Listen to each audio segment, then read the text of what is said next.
ஆனால் சாத்தானுக்கு யார் வேணும்னா, நல்லா ஒன்று தெரிஞ்சுக்குங்க, தேவனுக்கு ஒன்றுத்துக்குமே ஆகாதவனை கொண்டு ரோட்டில் ஒரு கல் கிடக்குது. அந்த கல் ஒரு சிற்பிகிட்ட கிடைக்குது. அவன் அந்த சிற்பி என்ன செய்வான், அழகாக ஒரு உருவத்தை செஞ்சுருவான். கட்டடக்காரனை கிடைக்குது, அவன் காலுக்கு படிக்கட்டா போடுவான். எது வேணும் செய்வான். ஒரு பைத்தியக்காரங்களை கிடைக்குது, என்ன பண்ணுவான் பார்த்தீங்களா? அப்போ நீ யாருக்கிட்ட இருக்கிறங்கிறத பொறுத்து தான் உன்னுடைய ஆசீர்வாதம். நான் சொல்கிறது புரியுதா? உலகம் பைத்தியக்காரத்தை நம்ம எங்கே வேணால் வீசும். சாத்தான் கட்டணம் அவன் காலுக்களை வச்சிருக்கனே பார்த்துருப்பான். ஆண்டவர் சிற்பி உன்னை செதிக்கு அழகுபடுத்தி எல்லாரும் உன்னை மேன்மைப்படுத்தும்படி வைக்கிறவர். இப்போ நீ எங்கே இருக்கிற ஒன்று. இப்போ பிசாசுக்கு யார் வேணும் அப்படிங்கிறது ஒரு காரியம். அப்போது முதல் தேவன் ஒரு ராஜாவாக ஒரு மனிதனை அபிஷேகம் பண்ணுகிறார். யார் அந்த ராஜா? இஸ்ரவேலின் முதல் ராஜா சவுல். அவன் அபிஷேகம் பண்ணப்பட்டவன். அப்படின்னா ராஜாவா இருக்கும்படி பிரதிஷ்டை பண்ணப்பட்டவன். இப்போ நம்ம அநேக பிரதிஷ்டை பண்ணப்பட்ட. எதுக்காக பிரதிஷ்டை பண்ணோம்? நான் ஊழியத்துக்காக பிரதிஷ்டை பண்ணப்பட்டேன். நீ என்ன ஊழியத்துக்காக பிரதிஷ்டை? நான் பாஸ்டா இருக்க விரும்புகிறேன், பாஸ்டருக்குரிய பிரதிஷ்டை. நான் கர்த்தருடைய ஊழியத்தை செய்வதற்காக தீர்க்கதரிசனம் சொல்கிறேன், ஏதோ ஒரு ஊழியத்தை செய்கிறேன், ஏதோ ஒரு பொறுப்பை, சபையில் ஒரு அங்கம்,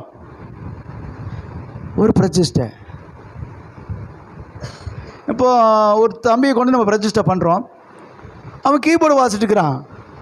ஒரு நாள் பார்க்கும்போது அவனை பாஸ் ஆயிடுவான். அவன் திடீர்னு சர்ச்சில் எடுத்துருக்கான்னு வச்சுங்களேன், நீங்கள் போகும்போது சொல்லுவான், அந்த பாஸ்ட் நல்லா இருக்கிறாரா? எந்த பாஸ்ட்டு?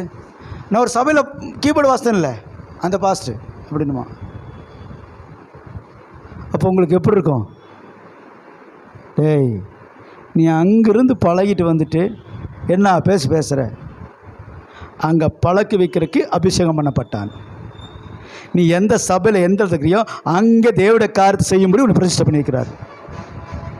மனம் திரும்பி ரட்சிக்கப்பட்டு எந்த சபையில் வச்சுருக்கிறார். ஏன் சில சபைகளை உங்களை மாற்றுவார். பார்த்தீங்கன்னா இங்கே இருக்கிறதுக்கு அங்கே வைப்பார், அங்கே இருக்கிறதுக்கு இங்கே வைப்பார். ஏன் வைக்கிறார் தெரியுமா உங்களுக்கு? சில நேரம் அது நல்லா வளர செடியாக இருக்கும், அதுக்கு தண்ணி இருக்காது. சில நேரம் தண்ணி அதிகமாக இருக்கும், அது என்ன செய்யும்? வளர முடியாது, அதுக்கு வேண்டிய கிடைக்காது. அப்போ அங்கிருந்து பிடுங்கி நல்ல இடத்துல நட்டுறோம். அப்படி தானே இல்லையா? நீங்கள்லாம் பார்க்குறத பார்த்தா ஓஹோ அப்படியா அப்படிங்கிற மாதிரியே இருக்குது. ரைட். இங்கே வாசிப்போம் 1 சாமுவேல் புஸ்தகத்தில் 13ஆம் அதிகாரம் 12-14 வரை. 1 சாமுவேல் புஸ்தகம். கீழ்காலில் பெலிஸ்தர் எனக்கு விரோதமாய் வந்து விடுவார்கள் என்றும் நான் இன்னும் கர்த்தருடைய சமூகத்தை நோக்கி விண்ணப்பம் பண்ணாமல்லை என்று எண்ணி துணிந்து சர்வாங்க தகன பலி செலுத்தினேன் என்றான். சாமுவேல் சவுலை பார்த்து, புத்தினமாய் செய்தீர், உம்முடைய தேவனாகிய கர்த்தர் உமக்கு விதித்த கட்டளையை கைகொள்ளாமல் போனீர். மற்றபடி கர்த்தர் இஸ்ரவேல் மேல் உம்முடைய ராஜ்யபாரத்தை என்றென்று ஸ்திரப்படுத்துவார். இப்போதோ உம்முடைய ராஜ்யபாரம் நிலைக்காது. கர்த்தர் தம்முடைய இருதயத்துக்கு ஏற்ற ஒரு மனுஷனை தேடி அவனை கர்த்தர் தம்முடைய ஜனத்தின் மேல் ராஜாவாக இருக்க கட்டளையிட்டார். கர்த்தர் உனக்கு விதித்த கட்டளை கைகொள்ளவில்லையே என்று சொன்னான் என்று சொல்லி பார்க்கிறோம். இங்கே ஒரு 3 விதமான காரியங்கள் பார்க்கிறோம். சவுல் இஸ்ரவேல் தேசத்தில் ராஜாவாக அபிஷேகம் பண்ணப்பட்டான். அவன் பென்யாமின் கோத்திரத்தான். அவன் இருந்திலே வளர்த்தி நல்ல உயரமானவன், நல்ல திடகாத்திரமானவன். அவனை பார்த்தாவே இஸ்ரவேலுக்கு அவன் தான் உயர்ந்தவன் அப்படிங்கிறாங்க. இஸ்ரவேல் ஜனங்களுக்கு உயர்ந்திருக்கான்னா அவன் எப்படி இருப்பான்? நல்லா ஹைட் வெயிட் பாருங்க. சரித்திர புருஷர்கள் சொல்லுகிறாங்க, ஒரு மாட்டுடைய பின்தொடைய ஒரு ஆள் சாப்பிடுவார்.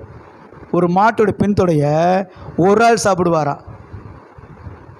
நம்ம வாங்கிட்டு வர்றதே 3/4 கிலோ. அதவே அடுத்த நாள் வச்சுட்டு நிற்கிறோம். அவர் எத்தனை கிலோ இருக்குது அதெல்லாம் சிந்திச்சு பாருங்கள். அதான் பாசான் எருதுகள் சும்மா அப்படியே டன் கணக்கு இருக்கிற மாதிரி ஒவ்வொன்று இருக்கும். அது ஒரு ஆள் சாப்பிட்றாருன்னா அவர் எப்படி உடம்பு எப்படி இருக்கும், ஆரோக்கியமாக நல்லா எப்படி சாப்பிடுவார். அந்த காலத்து மனுஷன் நல்லா சாப்பிட்டாங்க, இந்த காலத்து மனுஷன் சாப்பிடவே மாட்டாங்கிறான். அதனால தான் ஹெல்த் ப்ராப்ளம் ஆகுது. சரி, இங்கே சாமுவேல் தீர்க்கதரிசி சவுல்கிட்ட வர்றாரு. வரக்கு காலதாமதம் ஆயிடுச்சு.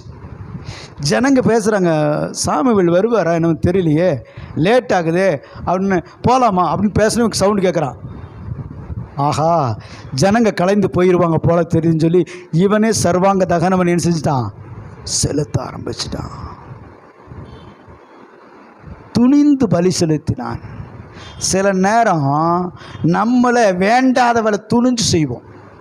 கட்டளை மீறி ஊழிக்காரன் பேச்ச கேட்க மாட்டோம், ஊழிக்காரி பேச்ச கேட்க மாட்டோம், கர்த்தருடைய பேச்சும் கேட்க மாட்டோம்.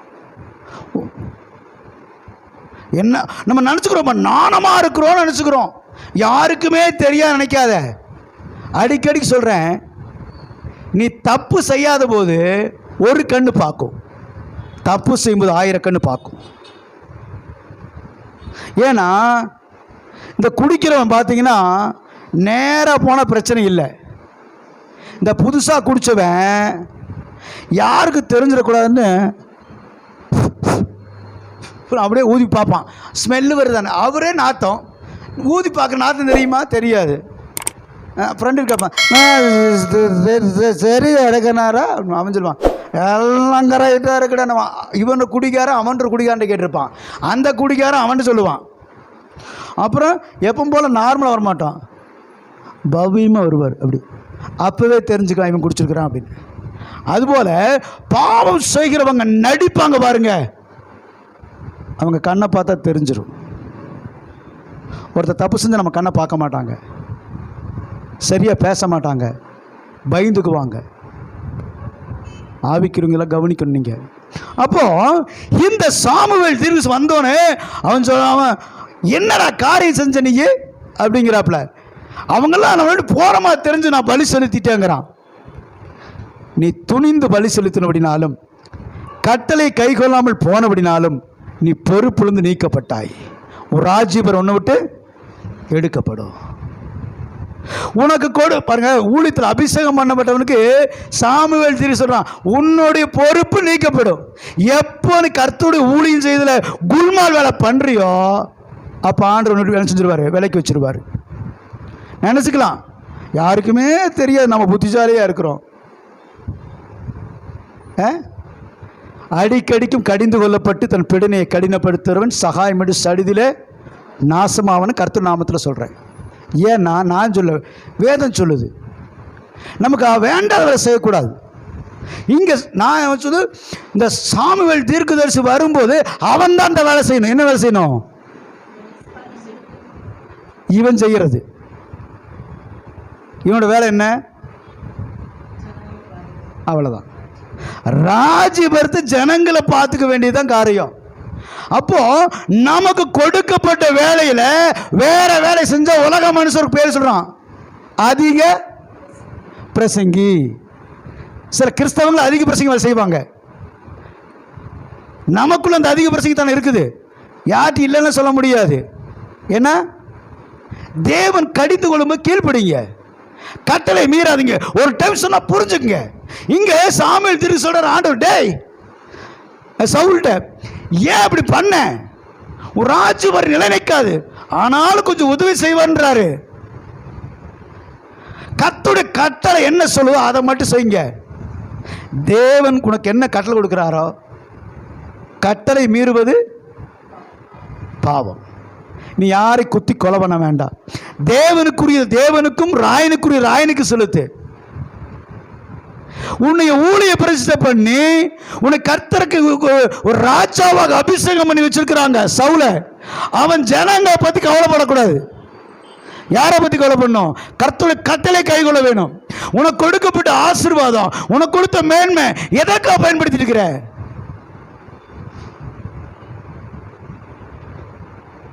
பாருங்க, இந்த சவுல் உடைய அபிஷேகத்தை ஊழிய பிரதிஷ்டை பண்ண நம்ம ஊழியத்தில், நான் ஊழியக்காரனாக்குறேன், நீங்களும் ஊழியக்காராக்குறீங்க, நம்ம எல்லாருமே மனம் திரும்ப எல்லாருமே என்ன செய்யணும்? சொல்லுங்களேன். ஊழிய பிரதிஷ்டை பண்ண மாட்டோம் தான். பிரித்தெடுக்கப்பட்டவங்க கர்த்தருடைய கட்டளை என்ன செய்யக்கூடாது? மீறக்கூடாது. கர்த்தருடைய கட்டளை என்ன? கர்த்தருடைய கட்டளை யார் மூலியமா வெளிப்படுச்சு? அன்றைய காலகட்டத்தில் மோசேட்ட ஆண்டவர் பேசுவார். மோசே ஜனங்களுக்கு சொல்லுவான். மோசேக்கு சில செய்தி கிடைக்காது. யார் சொல்லுவான்? ஆசாரியனாகிய ஆரோன் சொல்லுவான். அவன் உடன்படிக்கை பெட்டி அந்த வருஷத்துக்கு ஒரு முறை அந்த உடன்படிக்கை பின்பாக போவான். கர்த்தர் அவனோடு சொல்லுவார். அந்த உடன்படிக்கை பெட்டியிலிருந்து பேசுவார் ஆசாரிப்பு கூடத்தில். அப்போ ஜனங்களுக்கு சொல்ல வேண்டியது வேலை ஆசாரியர்களாகிய மோசேயும் ஆரோனும். கர்த்தர் யாருக்குன்னு ஊழிக்காரங்க மட்டும் தான் பேசுவார். கண்டமெண்டெல்லாம் கொண்டு பேச முடியாது. அவர் பிரித்தெடுக்கப்பட்ட ஜனத்தான் பேசுவார். எல்லாரும் பேசுனா கழுதிக்கு உனக்கு என்ன வித்தியாசம் இருக்குது? கழுத பேசுனா நீ பேச வித்தியாசம் இருக்குது.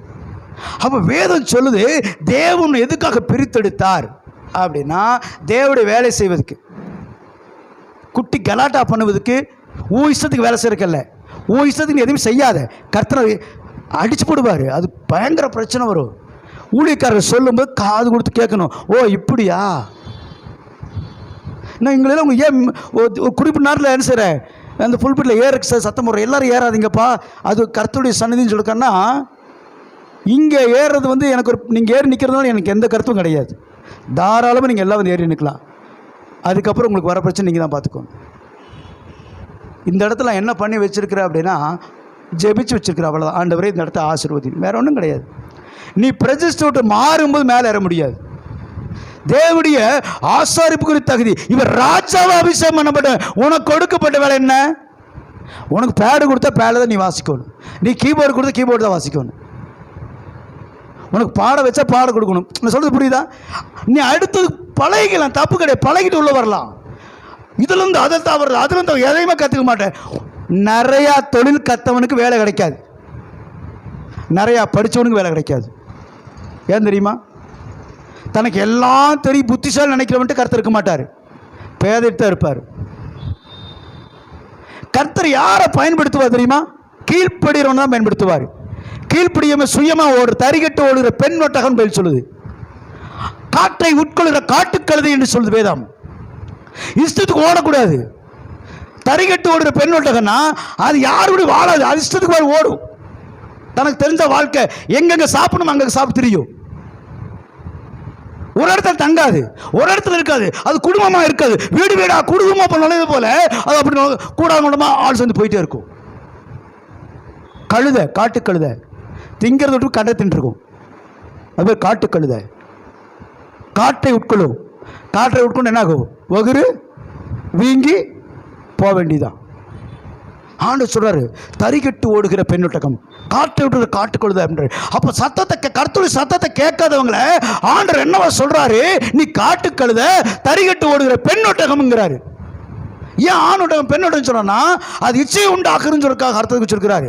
உன் இச்சப்படி நடக்கிற, உன் இச்சப்படி செய்யற, உன் இச்சத்தை நிறைவேற்றுற, தேவனுடைய திட்டத்தை நிறைவேற்றல, உன் இச்சையை நிறைவேற்றுறங்கிறத பெண்ணொட்டகம் சொல்றாரு. அப்போ நம்ம யாரெல்லாம் தேவனுடைய வார்த்தையை மீறி நடக்கிறோமோ அவரெல்லாம் தரிகட்டு ஓடுகிற, நானா இருந்தாலும் சரி, அது விதிவிலக்கு இல்லை. ஏதாவது ஒரு மனுஷனுக்கு மட்டும் இல்லை. யாரெல்லாம் கர்த்தருடைய கட்டளை விட்டு விலகி செய்கிறார்களோ, விலகி போறார்களோ அவர்களுக்கு வருகிற இந்த வார்த்தை. அப்போ சாமுவேல் தீர்க்கதரிசி சொல்றாரு, நீ ஏன்டா அப்படி செஞ்ச அப்படின்னு சொல்லிட்டு சொல்றாரு.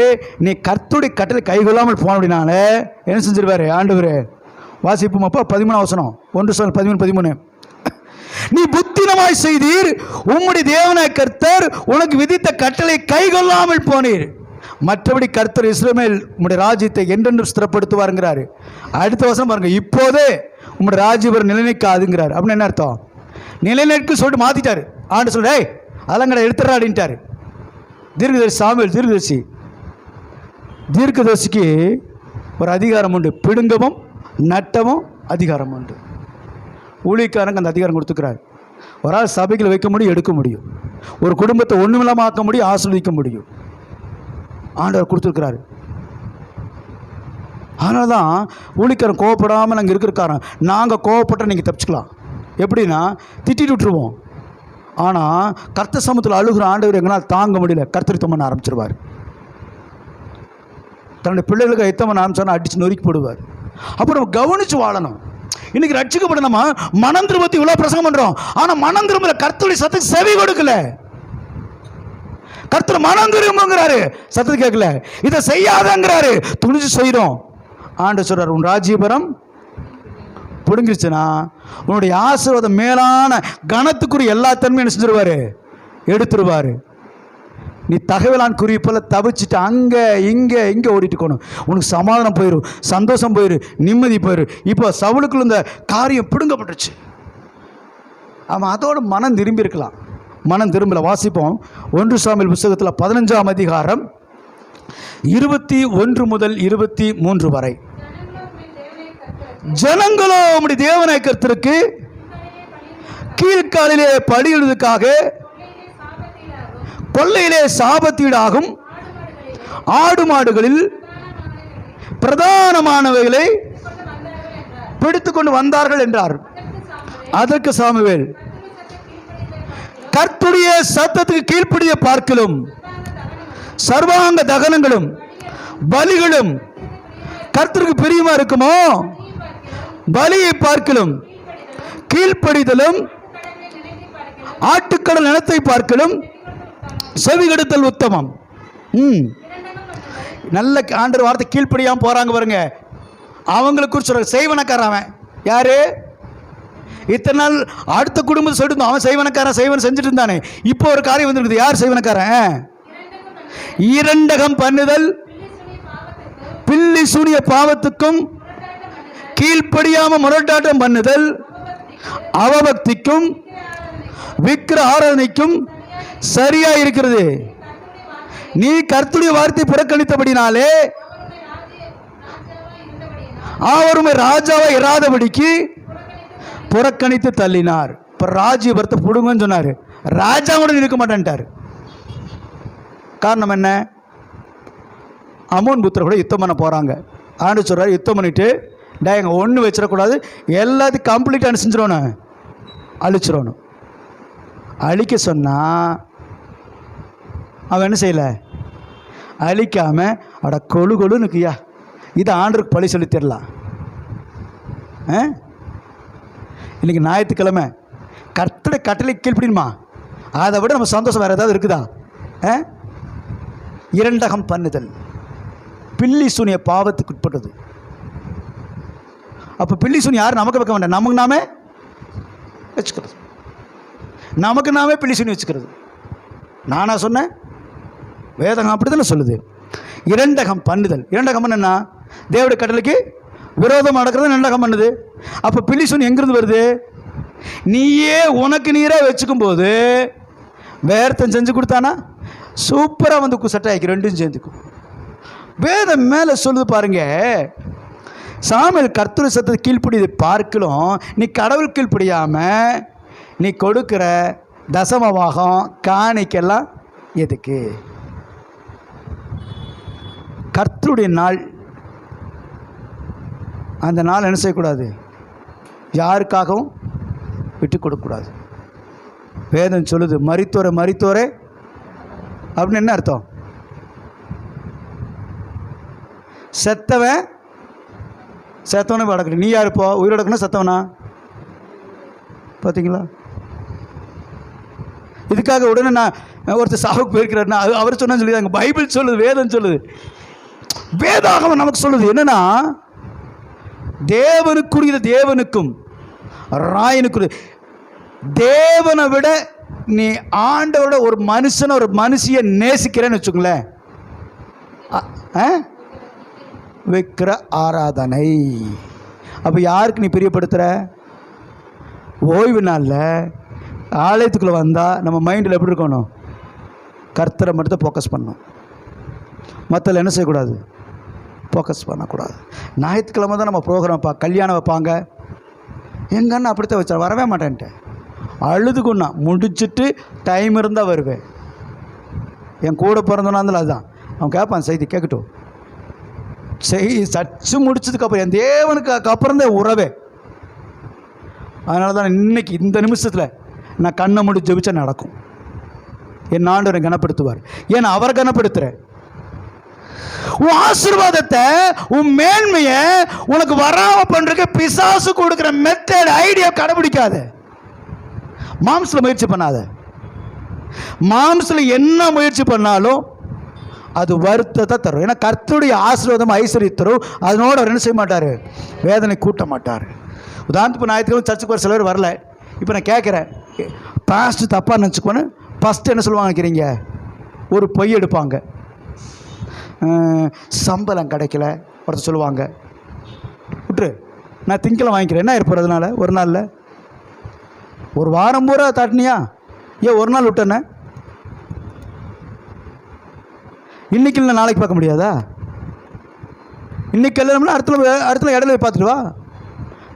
சீரியஸாக நிறுத்த. எல்லாம் ஞாயிற்றுக்கிழமை கல்யாணம் கூட வைக்கூடாது, சபிக்கப்பட்டவங்க. நான் சொல்கிறேன், தேவனுக்குரிய நாள் நீ திருடாத, அது தேவனுக்குரியது. அதனால நம்ம வைக்கிற எல்லாமே வைக்கிறோம். அதனால நம்ம குடும்பத்தில் நம்மளுடைய பிரச்சனை நிறைய சந்திக்க முடியாது. நம்ம பிரச்சனைக்கு யாரும் தலையிட மாட்டாங்கிற. ஏன்னா அந்த அன்னைக்கு தான் யாருக்காக வைக்கிற? யார் கல்யாணம் நடத்தி கொடுக்குறாரு? யார் ஆசீர்வதிக்கிறா? யார் நல்ல காரியத்தையும் செய்கிறவர்? இதெல்லாம் வச்சு நீ கடவுள் கூப்பிட்ற வருவார் இல்லை? செய்வாரா? இவன் சொல்லிட்டார், பலிடுறது யார் வேலை? சாமுவேல் தீர்க்கதரிசி. அவன் செய்யாமல் இவன் செஞ்சான், ஆண்ட தள்ளி விட்டார். இவன் சொல்கிறாரு, ஏன்டா இதெல்லாம் எடுத்துகிட்டு வர வேண்டாங்கிறாரு, இதை செய்யாதன்னு கட்டளை எடுக்கிறாரு. இல்லை அது நல்லா இருக்கும், இப்படி போனால் இப்படி பண்ணிடலாம், இப்படி போனால் தப்பிச்சிடலாம். அவன் அந்த ஆட்டுக்கடா ஆடு மாடு கொண்டு பலி செலுத்து கொண்டு வந்தான். ஆண்டவருக்கு பலி செலுத்து கொண்டு வந்தானாரு. கீழ்ப்படியாமல் காணிக்க போடாதரா, நீ கீழ்ப்படியாமல் செலுத்துகிற காணிக்க உனக்கு சாபத்தை கொண்டு வரும். காணிக்க கொடுக்காடி சாபம் வரும். சிந்திச்சு பாரு, ஆசீர்வாதம் வராது. அப்போது நீ கொடுக்கிற செல்லாத காசாக போடக்கூடாது. முதல் யாருக்கு முதல்ல கொடுக்கணும்? நீ கடவுளோட வேலை நேச்சுன்னா வேலை பிடிங்கிருவார். உன் வேலை, பிஸ்னஸ்ஸு, உன்னுடைய மனைவி, உன் புள்ள, உன் குடும்பத்தை பிடிங்கிருவார் ஆண்டவர். நான் சாபம் சொல்லலை, வேதாகமம் சொல்லுது. என்னை விட ஒருத்தன் வேதனை நேசித்தா எனக்கு பாத்திரமானா இருக்க முடியாது. சொல்கிறாரா இல்லையா? நான் சொன்னா இல்லை வேதம் சொல்லுதா? ஞாயிற்றுக்கிழமை ஓய்வினால் தேவனுக்குரியது. அதில் 1000 காரணம் சொல்லுவோம், ரைட், அது வேண்டாம். இங்கே வேதம் சொல்லுது, இரண்டகம் பண்ணுதல்ங்கிறதே காரியம் பார்க்கும்போது நம்ம தேவனுக்கு விரோதமான காரியம் என்ன? 6 நாள் வேலை செய், 7 நாள் அந்த நாளை அப்போ நீ கடைப்பிடிக்கல, என்ன அது பேர்? இரண்டகம் பண்ணு தானே. அப்போ பிலிசூனி பாவத்துக்கு, அப்போ பிலிசூனி பாவ உட்பட எங்கே இருப்பாங்க?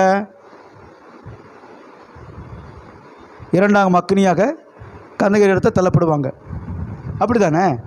அப்போ அபிஷேகம் பண்ணப்பட்ட நீயே இப்போ எப்படி இருக்கிற? எதுக்காக பிரித்திருத்த? அழிவே இல்லாத வாழ்வை நித்திய ஜீவனை கொடுக்கும்படி கர்த்தர் கொடுத்தாரு. அந்த வாழ்க்கையை விட்டுட்டு நீ என்ன செய்கிற? வேறொரு காரியத்தை செய்யாத. என்ன கோடிக்கணக்கான பிஸ்னஸ், கோடிக்கணக்கான லாபம் அந்த ஞாயிற்றுக்கிழமை செய்யாத, நிறுத்து. அது ஆண்டவருக்கு தியாகம் பண்ணிப்பார். உன் ஆசிரியர் ரெட்டிப்பாக வரும். ஆலயத்தை முடிச்சிடு. வேலை போதா, வேலை வேண்டாம் போ, எனக்கு வேலை வேண்டாம்னு விட்டுப்பார். கர்த்தர் பார்ப்பார், கொஞ்சம் கஷ்டத்தை விட்டுப்பார், பார்ப்பார், அனுமதிப்பார். ஐயோ வேலை போச்சு, எப்படி சாப்பிடுவேன்? ஐயோ இந்த வேலை நான் காப்பாற்றிருந்துச்சு. இதை விட ஒரு மேன்மையை நீ தியாகம் பண்ணிட்டு வந்தால் கொடுக்கலான்னு வச்சுருப்பார். நீ தியாகம் பண்ணாதங்காட்டி அதை இழந்துட்ட. நீ தேவனுக்காக நேரத்தை விட்டு கொடுக்காதனால, தேவனுக்கும் பணத்தை விட்டு கொடுக்காதனால, தேவனுக்கும் நேரத்தை விட்டு கொடுக்காதனால, தேவனுக்கும் காரியத்தை விட்டு கொடுக்காதனால சில காரியங்கள் கர்த்தனுக்கு விட்டு கொடுக்காம வைராக்கியமாக இருக்கிறார். ஏன்னா பைபிள் சொல்லுது, அவர் புனிதனுக்கு புனிதனும் மாறுபடுகிறவனுக்கு. நீ எதை விதைக்கிற? அவர் கண்ணாடி மாதிரி. நீ எப்படி ஆண்டவருக்கு தெரியும் அப்படி அவனுக்கு தென்படுவார். நீ ஏமாத்திட்டு இருந்தீங்கன்னா அவர் உன்னை ஏமாத்துவார். அதான் புனிதனுக்கு புனிதம் மாறுபடுக்கு மாறுபடுன்னு சொல்லிட்டாரா? நீ யாருக்கு தெரியும் செய்கிற காரியத்தை அவர் யாருக்கு தெரியும் செய்வார்.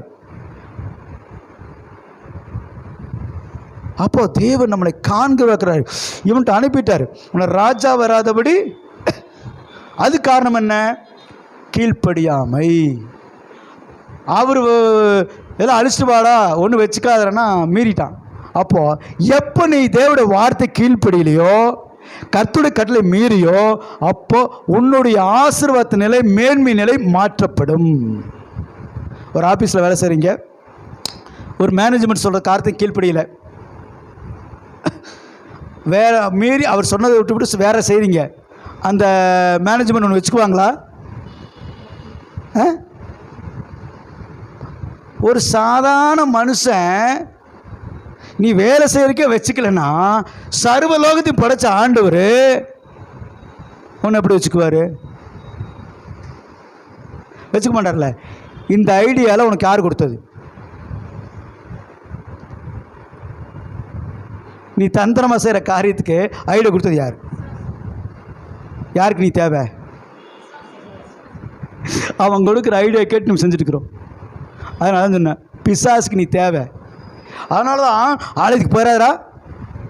ஆலயத்துக்கு போனீங்கன்னா அங்கே பரிசுத்த ஆவியின் அசைவாடி இருப்பார். உன் பாவமெல்லாம் தீர்ந்து பரிசுத்தமாயிருவேன், ஆசீர்வாதத்தை பெற்றுக்கொள்வேன். அதனால் என்ன செய்ய, சபைக்கு நீ போகாத. அப்படியே போனாலும் ஃபேனுக்கு நேரம் உட்காந்து என்ன செய்யணும்? அப்படி சொல்லிட்டு கண்ணை மூடி, இப்போ கண்ணாடி சில போட்டுக்கிறாங்க, அதனால் நல்லா கவனிச்சு தான் பேச வேண்டியது. கண்ணை மூடிட்டு இருக்காங்களா திறந்துருக்காங்களா தெரிய மாட்டுது. ஆர்டர் நல்ல வெள்ளை கண்ணாடி கொடுத்தாரு சபையில் இருக்கிறவங்களுக்கு. கருப்பு கண்ணாடி கொடுத்தா ரொம்ப பிரச்சனையாக இருக்கும், எதுவுமே தெரிஞ்சிருக்காது. அப்போ என்ன சொன்னால், நம்முடைய அபிஷேகம் நம்மை விட்டு போவதற்கு 3 காரியங்கள் உண்டு. 1 கீழ்ப்படியாமை, 2 தேவன் கட்டளையை மீறுவது, 3 நிர்விசாரம். எதை குறித்து கவலைப்படுறதில்ல அப்படி சொல்லாம, அதை அசால்ட்டுக்கு என்ன சொல்றது? அதுக்கு கேர்லெஸ். வாடா பார்த்துக்கலாம், போ அப்புறம் பார்த்துக்கலாம். நான் ஒருத்தர் ஒரு காரியம் சொன்னேன், ஆபத்து வரப்போகுது பார்த்துருங்க. வந்தா வந்துட்டு போகுது, பார்த்துக்கலாம், என்ன பாஸ்ட் ஆகிற போகுது. நாங்கள் கதறேன், துடிக்கிறேன், வந்தா வந்துட்டு போகுது. வந்ததுக்கப்புறம் யார்ட்டு வரீங்க?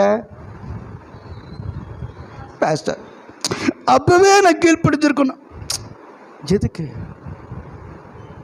உன் அபிஷேகத்தை காத்துக்கொள், உன் மனம் திரும்ப கேட்ட கனியை காத்துக்கொள். உன் மனம் திரும்ப ஏற்ற கனியை திருடுக்கிறது நிற்கிறான்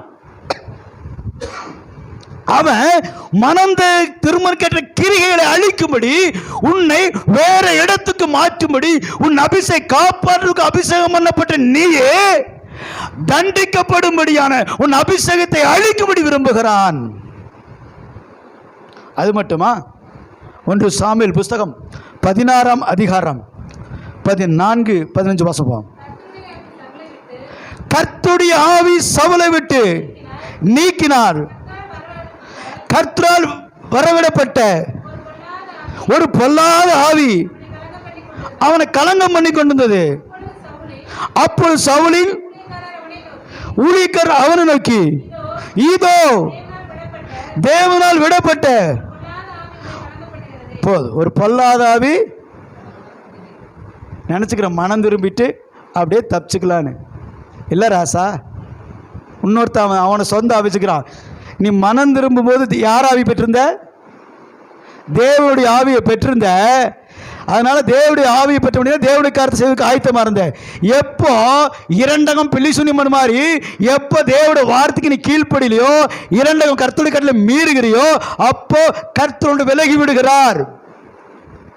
பரிசுத்த ஆவியோடு விலகி விடுகிறார். உனக்கு கொடுக்கப்பட்ட கிருபைகள் விலகி விடுகிறது, உனக்கு கொடுக்கப்பட்ட ஆசை விலகி விடுகிறது. ஆனால் இன்னைக்கு அநேக கிறிஸ்தவங்க ஆசீர்வாதம் இல்லாமல் இருக்கிறான், நன்மையான வாழ்க்கை வாழ முடியாமல் இருக்குது. அவனுக்குள்ள ஒரு பொல்லாத ஆவி வருது. சவுலுக்கு தெரியுமா பொல்லாத ஆவி இருக்குன்னு? அவன் வேலைக்காரன் சொல்றான், ஒரு பொல்லாத ஆவி தேவனால் விடப்பட்ட. யாரால் விடப்பட்ட? அப்ப தேவ ஊழியக்காரர் அந்த ஆவியை துரத்த முடியுமா? முடியாது. இப்போ புரியுதா? அந்த ஆவி ஊழியக்காரன் துரத்துனா போகாது, போடா வேலையை பார்த்துட்டுன்னு சொல்லுவோம். அந்த ஆவி நான் மேலே உத்தரவு பெற்று வந்திருக்கிறேன். இன்னைக்கு அநேக கிறிஸ்தவங்களுக்குள்ள இருக்குது பொல்லாத ஆவி. நம்ம நினச்சிக்கிறோம் நமக்குள்ள அந்த ஆவி இல்லைன்னு. உங்களுக்குள்ள ஒவ்வொரு மனுஷனுக்குள்ள அந்த ஆவி எப்போ இருக்கு? எப்போ தேவோட நீதியை நிறைவேற்றலையோ, கர்த்தருடைய வார்த்தையை மீறுகிறியோ, கர்த்தரை கீழ்படியோ, பொல்லாத ஆவி என்ன செய்யுது?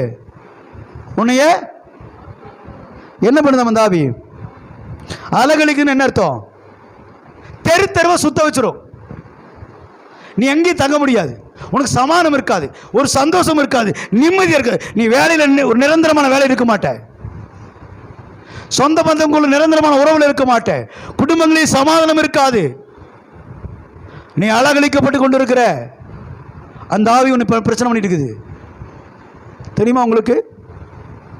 நம்ம தெரிஞ்சுக்கிறோம், நான் அப்படி இல்லை, நல்லா இருக்கிறேன். அந்த ஆவி சவுலுக்குள்ள இருந்துச்சு, அவர் ராஜ்யபுரம் பண்ணித்தானே இருந்தா. அந்த பொல்லாத ஆவி அவன் எங்கே கொண்டு விடுச்சு தெரியுமா? யுத்த காலத்தில் போய் நின்றுச்சு, ஜெயிக்க முடியல, ஈட்டியை நட்டி தற்கொலை பண்ணி கொண்டான். இன்னைக்கு அநேக கிறிஸ்தவங்க வாழ்க்கையில் நிம்மதி இல்லாதபடி, சமாதானம் இல்லாதபடி அவங்களே முயற்சி எடுப்பாங்க. ஒரு பொல்லாத ஆவி சில குடும்பங்களுக்குள்ள அலகழித்து கொடுக்குற ஆவின்னு சொல்றாரு இப்போ. ஆனால் அவங்களுக்கு தெரியறதில்ல, நம்ம சரியா இருக்கிறோமா நினச்சிக்கிறாங்க. இல்லை, கர்த்தர் எச்சரிக்கிறாரு. அந்த பொல்லாத ஆவியும் குடும்பத்தை என்ன ஆக்கிட்டு இருக்குது? அழிச்சிருக்கு. ஆனால் நீ ஜெபிக்கலாம், நீ அந்நிய பாஷை பேசலாம், நீ ஊழியம் பண்ணலாம், நீ பாட்டு பாடலாம், ஆராதிக்கலாம், எல்லாம் செய்யலாம். அந்த பொல்லாதாவி அந்த நேரத்தில் வெளியே நின்றுக்கும், மறுபடியும் உள்ளே வந்துடும்.